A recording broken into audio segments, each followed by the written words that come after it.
Anda mahasiswa filsafat newbie, tolong jangan mengkambing hitamkan Plato, Aristoteles untuk tidak sholat. Camkan itu. Mas Dava, ini jurusan apa kuliahnya? Akidah dan filsafat Islam. Menarik. Orang-orang sesat. Filsafat. Jadi kita akan bercerita hari ini tentang dua jurusan yang out of the box. Out of the box. Satu gali kubur, dua Ketuhanan. ateis. Tapi filsafat Islam. Apakah dia enggak gini? Filsafat itu apa? Terus apakah bisa disambungkan dengan ilmu Islam itu? Mungkin itu bisa cerita dari situ dulu. Filsafat itu apa, Mas Bapak? Biasanya kalau semua orang nanya filsafat apa, kami mencoba untuk ngasih jawaban mulai dari sumber bahasanya dulu. Kan itu filosofi ya dari kata berbahasa Yunani artinya mencintai kebijaksanaan. Jadi kalau itu netral bagi saya, bisa dikaitkan dengan agama maupun untuk mendukung argumentasi ateis. Kedua-duanya sama-sama bisa. Tergantung kita seleranya mana sebenarnya.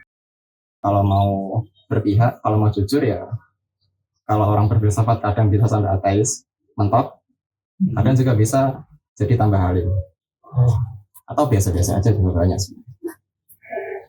Mencintai kebijaksanaan. Saya jadi ingat loh apa? Itu saya baca filsafat itu bukan dirinya menjadi orang bijak, yaitu dia orang biasa yang mencari kebijaksanaan, tapi dia nggak disebut dirinya sebagai orang bijak. Itu buku yang diajarkan Lord Dava di Madrasah Filsafat di Asrama Al-Farabi.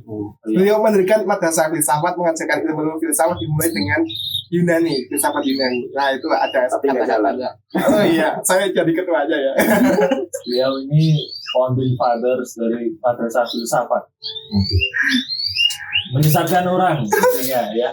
Menyesatkan bukan cuma orang, tapi menyesatkan para santri. Levelnya udah beda. Oke, santri. Golongan santri disesatkan. Ekstrim sekali. Saking sesatnya dia punya gelar Allah. Ibarat setan ini bukan setan yang perut ya, udah jenderal. Iblis. Ya, iblis. Kenapa masuk filsafat, Mas? Kalau saya cerita, Anda bisa percaya nggak ya? Saya dulu istikharah, terus udah berkali-kali istikharah dan saya menjumpai dua mimpi dan satu keyakinan. Pertama di istikharah pertama saya itu, saya mimpi baca buku filsafat. Dikasih buku filsafat dan saya baca. Bukunya apa itu? Terkenang atau tidak? Tidak. Saya cuma ingat itu buku filsafat aja. Sama dua pasangan suami istri yang katanya di mimpi saya itu alumni dari Fakultas Filsafat. Cuma nggak tahu itu siapa. Kalau mimpi yang kedua saya ketemu sama kiai saya. Waktu itu saya mondok di SMA dan sama kiai saya itu ditunjuk sana ke arah barat. Saya kan orang timur, Banyuwangi itu paling timur, ke arah barat Jogja termasuk paling barat. Kebetulan saya kan kuliah di Suka. Baratnya Banyuwangi termasuk. Oh, iya. Anda disuruh ke barat mencari kitab suci. Betul sekali. Versi Jawa. Sakti. Dari orang tua atau dari teman-teman sekitar gimana? Dengan sadar itu aku mau milih filsafat, terus respon dari orang tua itu gimana? Orang tua saya sendiri tipe orang tua yang selalu membebaskan. Ketika saya bukan nanya sih, Bu, aku mau kuliah. Oh ya udah, pilih aja jurusan yang kamu suka. Dia pernah nanya mau jurusan apa, langsung bebasin pilih yang kamu suka. Tapi meski begitu, waktu saya kelas 1 SMA, itu kan pertama kali saya tahu ada jurusan filsafat kelas 1 SMA dari teman saya. Kita waktu itu berbagi pendapat. Nanti kalau kamu udah lulus SMA mau kuliah di mana? Teman saya ada nyotok jurusan filsafat. Saya kaget. Mau jadi apa? Emang ngapain filsafat itu? Setelah diceritain panjang lebar filsafat nanti kita membahas dari teori-teori, membaca pemikiran dasar dari banyak sekali ilmu pengetahuan. Masih nggak nyangka ini jurusan macam apa sih? Kimia, kalau saya dengar ilmu kimia jelas nanti meracik berbagai macam unsur. Mentok-mentok kalau ke dunia industri masih bisa buat sabun, bisa buat produk bumbu-bumbu makanan kayak mie sedap, itu jurusan kimia. Kalau jurusan filsafat bingung jurusan itu apa? Oke. Cuma ketika seiring berjalannya waktu di kelas 3 saya menemui komunitas diskusi filsafat. Dan saya gabung, ternyata menyenangkan ketika mendapat sebuah pertanyaan terus bisa menjawab. Ada kecanduan sejak saat itu. Pertanyaan-pertanyaan filosofis ya, bukan soal pertanyaan kapan skripsi selesai dan seperti itu. Saya jadi ingat loh. Itu yang diskusi filsafat itu.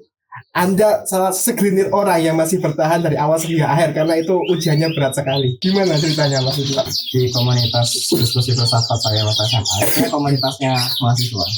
Cuma saya bergabung di semacam UKM seperti itu masih siswa. Yang daftar 80 orang dan nggak ada syarat pendaftaran. Kalau mau daftar ya masuk aja. Kalau mau keluar ya udah keluar aja. Cuma dari 80 orang pertama yang hadir di malam pertama itu kan kita diskusi dari jam 10 sampai subuh. Hari terakhir itu kita belum sah jadi sebagai anggota. Bisa dikatakan anggota ketika sudah hatam 2 buku. Setelah 2 buku itu sejarah filsafat Yunani disebarkan sama sejarah filsafat Islamnya Masjid Fakari. Setelah 2 buku itu kira-kira 1 tahun, 1 semester 1 buku.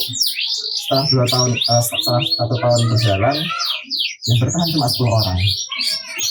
Karena enggak semua orang betah diskusi tentang teori yang rumit, yang kompleks dari jam 10 sampai subuh.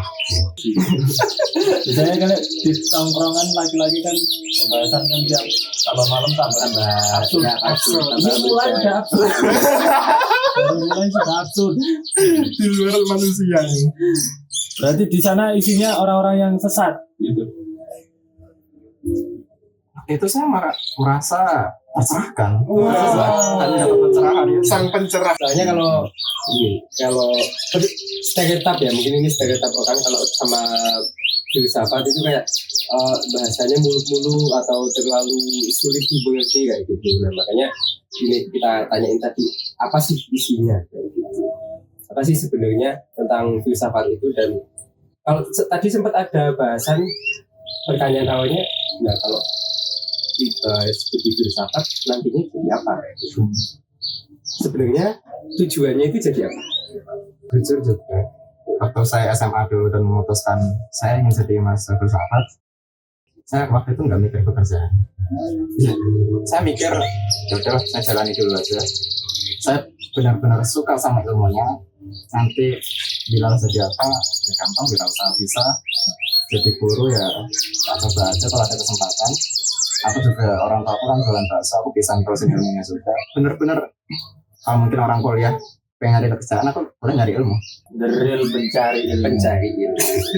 Bukan ilmu praktis yang tujuannya buat nanti kita mau kerja di sini, kita mau tapi emang benar-benar nyari ilmunya dari dasar itu. Belajar filsafat kan katanya untuk membenahi pikiran. Nah, apakah selama perkuliahan dari semester awal sampai akhir banyak orang yang berpikiran ini malah makin ruwet jadi pola pikirnya, atau malah emang banyak yang tercerahkan Kalau membenahi pikiran, saya sepakat kalau dikatakan filsafat membenahi pikiran. Tapi bukan berarti saya lebih bisa memahami dunia. Setidaknya ketika saya belajar filsafat, saya tuh bisa memahami 2 hal. Pertama, ada pertanyaan-pertanyaan yang sebelum saya belajar filsafat itu kok terasa aneh, terasa ini kayaknya sulit aku jawab. Ketika belajar filsafat, aku bisa memahami itu dan punya alternatif jawaban. Kedua, ada hal-hal yang membuatku merasa lebih dipahami ketika belajar filsafat. Karena manusia, saya kan manusia. Salah satu yang dibahas dari filsafat ya manusia itu sendiri. Jadi kayak merasa ketika belajar filsafat, baca teori tentang manusia, tentang psikologi manusia itu ada dari filsafat, kayak ngerasa nyaman aja. Jadi kalau merasa tercerahkan, satu saya merasa nyaman. Makin rumit. Tapi saya mau tanya yang tentang perkuliahannya Mas. Menurut Bung ini ada nggak sih matkul yang paling sulit? Jujur saya nggak ada. Nggak ada matkul yang sulit. Mungkin karena saya sudah belajar filsafat di SMA. Dasarnya udah dapat, udah 1-2 buku. Udah ada dasar. Ketika kuliah kayak ngerasa ya aku udah paham, udah belajar, cuma tinggal review ulang. Yang sulit itu bukan makulnya, tapi ada pertanyaan yang sulit yang sampai sekarang belum bisa jawab. Apa itu? Pertanyaan apa? Pertanyaan bukan pertanyaan, tantangan. Satu pertanyaan. Kan bahwasanya Tuhan itu tidak ada, tidak bisa. Selama ini stereotip filsafat itu menentang keberadaan Tuhan. Tapi saya waktu itu pernah dalam sebuah kelas dosen saya nantang. Siapapun murid di sini, mahasiswa di sini, yang bisa membuktikan ketiadaan Tuhan, saya kasih nilai A saat ini juga. Nggak usah ikut ujian, nggak usah ada tugas. Mentok. Semua kelas. Berikut saya juga nggak bisa jawab sampai hari ini. Itu saya pernah baca novelnya Chandra Malik. Itu ada seorang guru Suro-Suro itu beliau tanya sama muridnya, tanya bahwa ketiadaan itu ada atau tidak ada? Sangat tidak sekali.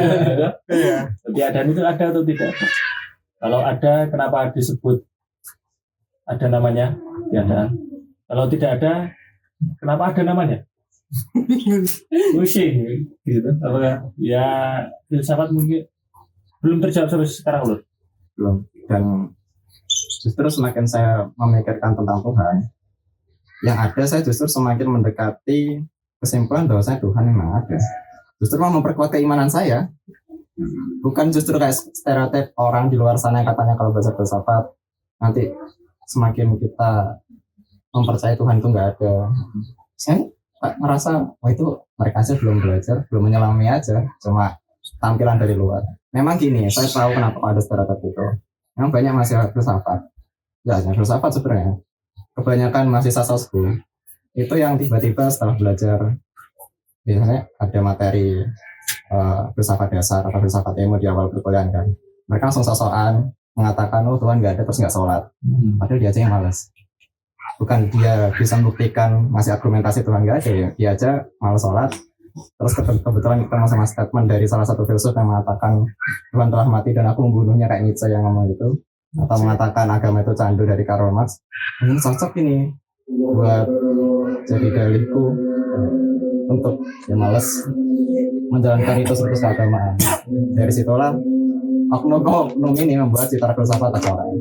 Padahal kalau memang mau jujur, orang belajar filsafat ditanya buktikan ketiadaan Tuhan pasti bingung. Malah lebih condong ke Tuhan itu ada. Anda mahasiswa filsafat newbie, tolong jangan mengkambing hitamkan Plato, Aristoteles untuk tidak sholat. Camkan itu. Tapi detailnya ada ini loh. Para filsuf yang menentang keberadaan Tuhan itu mereka sebenarnya trauma. Kalau yang saya lihat kayak Karl Marx. Karl Marx itu hidup di zaman ketika banyak buruh itu diakal-akali sama para pendeta. Waktu itu kita sebut aja pendeta ya, karena memang berhadapan sama pendeta dan agama Kristen. Pendeta waktu itu disogok sama pemilik pabrik, para pemilik perusahaan bos-bos itu agar menenangkan para buruh biar nggak protes kalau digaji rendah. Oh, Karena Mas menyadari itu.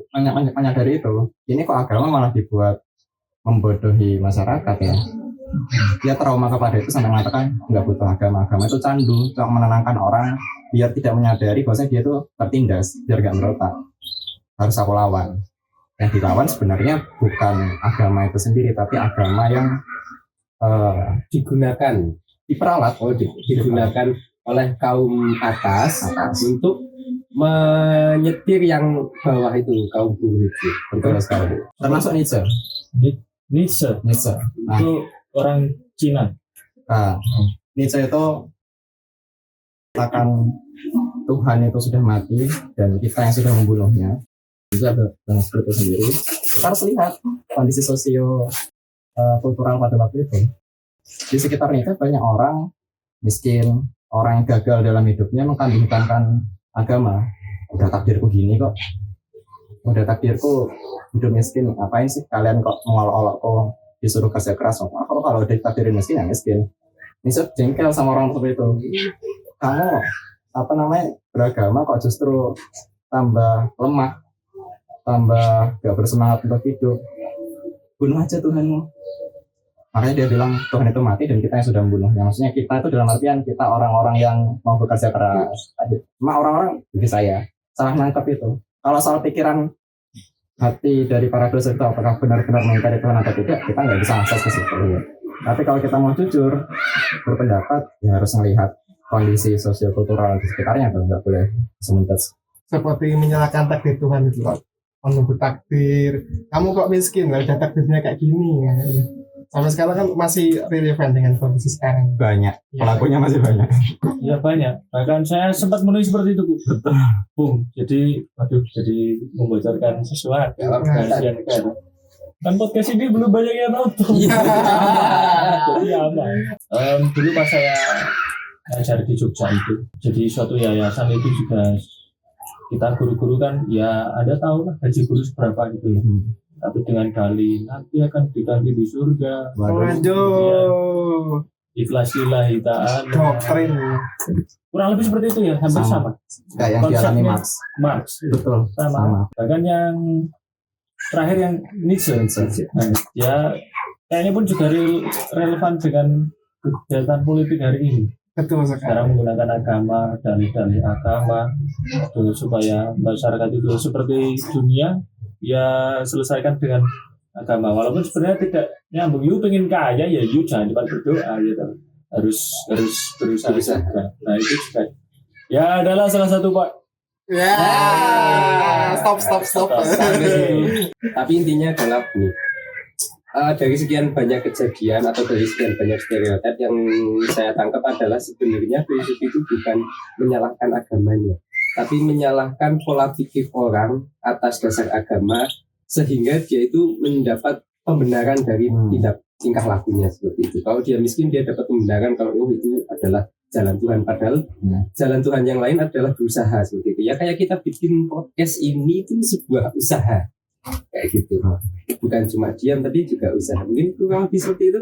Betul sekali, bukan cuma kurang lebih. Oh, Guys. Anda sudah menambah satu ilmu filsafat. Dan ini kan semakin tercerahkan. Lumayan tercerahkan. Ini saya bisa ini masuk sekolah filsafat jam 10 malam sampai subuh ini berani itu saya. Anda kan sudah sering itu di kamar 3. Oh iya, diskusi itu dulu Jen. Ada pertanyaan lagi coach Bung. Mungkin ada matkul yang paling aneh menurut Bung, ada tidak? Yang mungkin membuat Bung, ternyata ada tuh. Ya, kalau bagi saya nggak ada yang aneh. Kalau di awal-awal pasti kita akan belajar soal ya introduction, pengenalan filsafat.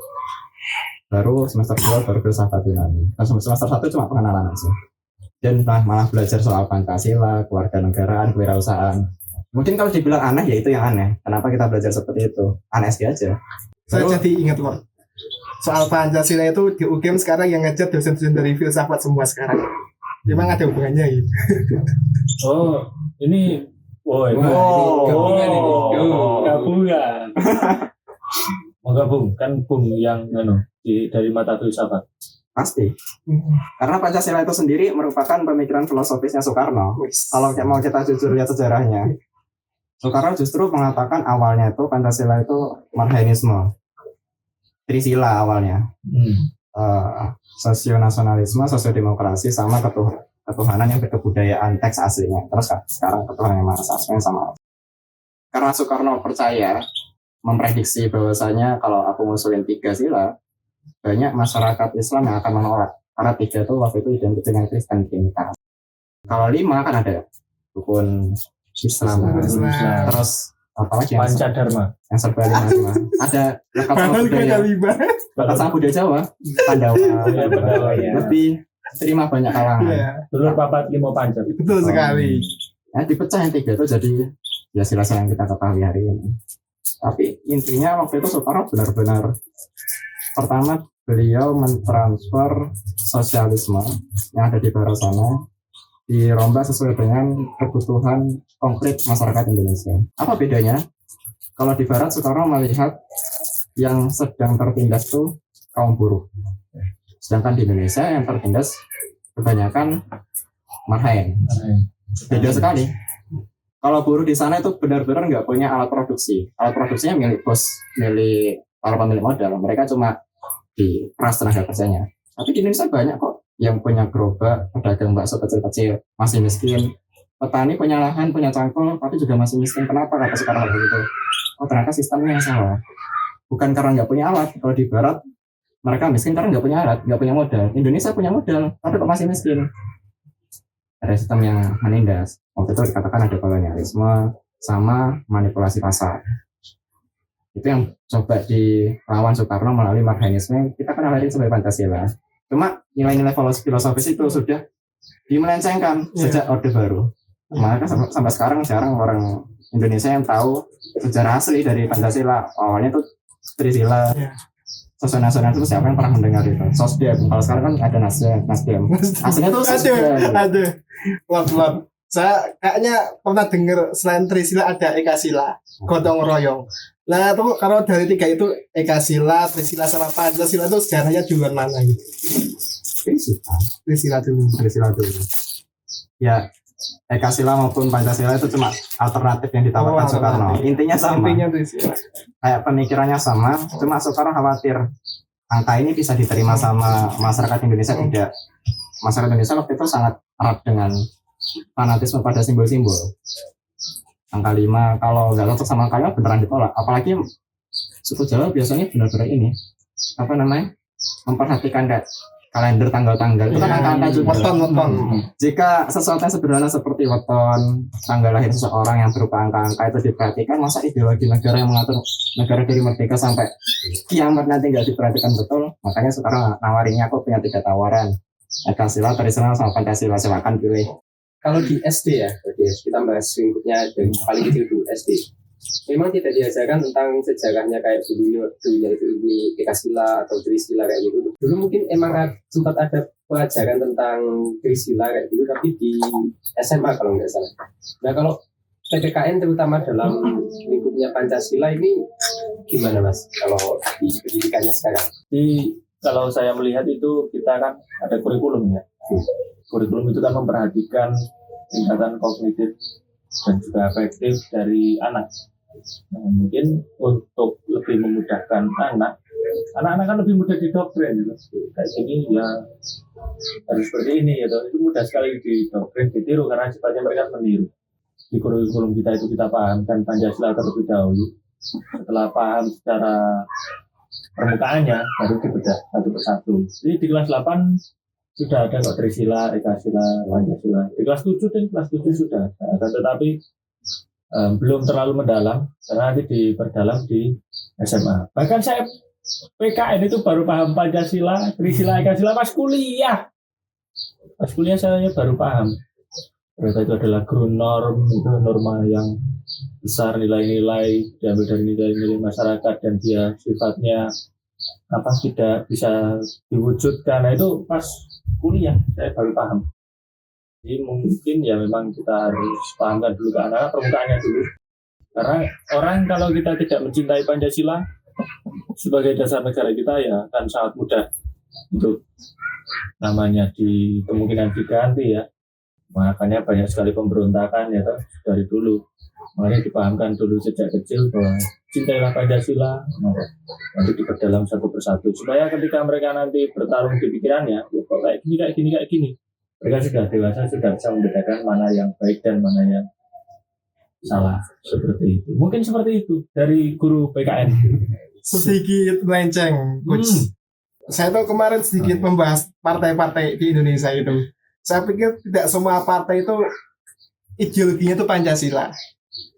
Ada yang tengah yang moderat, ada yang saya pilih lebih ke sosialis, ada yang ke kanan-kananan yang liberal atau yang pan-islamisme yang ekstrim itu. Apakah itu diperbolehkan dalam sistem Pancasila di negara ini? Bung mau menjawab, Bung? Silakan. Menurut saya sih tidak apa-apa ya, karena Pancasila itu pun dia bisa dinarasikan sesuai dengan orang yang berkuasa. Bahkan ya sama seperti puisi lah ya Bung ya, 1000 kepala 1000 tafsir, 1000 kepala 1000 tafsir. Pancasila pun juga bisa seperti itu.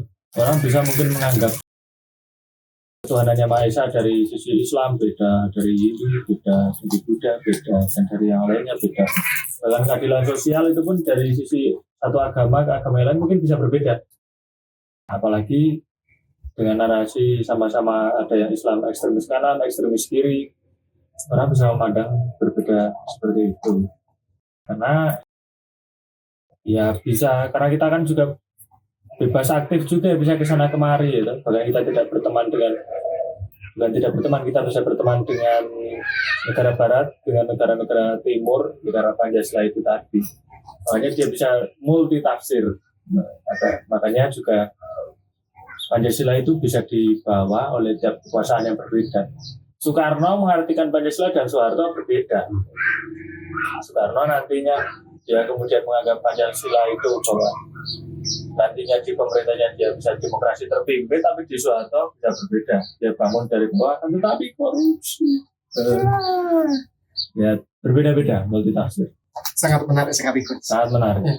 Bisa dari sayap kanan agama juga bisa. Tapi yang kebanyakan itu yang mencoba mengganti sayap kanan atau sayap kiri. Sayap kanan ikut ya. Ya Bung ya. Kedua-duanya pernah. Dari saat kiri ada PKI, dari saat kanan itu ada DITII. Kalau Iya. sekarang Kalau sekarang, wah saya nggak berani kalau sekarang. oke. Selain multitafsir soal Pancasila itu yang perlu kita ketahui, Pancasila itu ideologi negara. Ideologi negara itu fungsinya untuk diterapkan oleh aparatur negara dalam melayani masyarakat, bukan untuk dipaksakan kepada masyarakat untuk mengimani. Jadi meskipun ideologi kita Pancasila, kita nggak harus mempercayai bahwasanya Pancasila itu ideologi yang ideal bagi masyarakat kita. Bahkan nggak cuma masyarakat biasa, aparatur negara pun nggak boleh dipaksa oleh negara untuk mengimani Pancasila sebagai yang paling benar. Yang terpenting aparatur negara mulai dari presiden, polisi, para penegak hukum, bahkan semua PNS menjalankan tugasnya sesuai dengan amanah Pancasila, demokrasi, ketuhanan Yang Maha Esa, kemanusiaan, dan berkat seperti itu.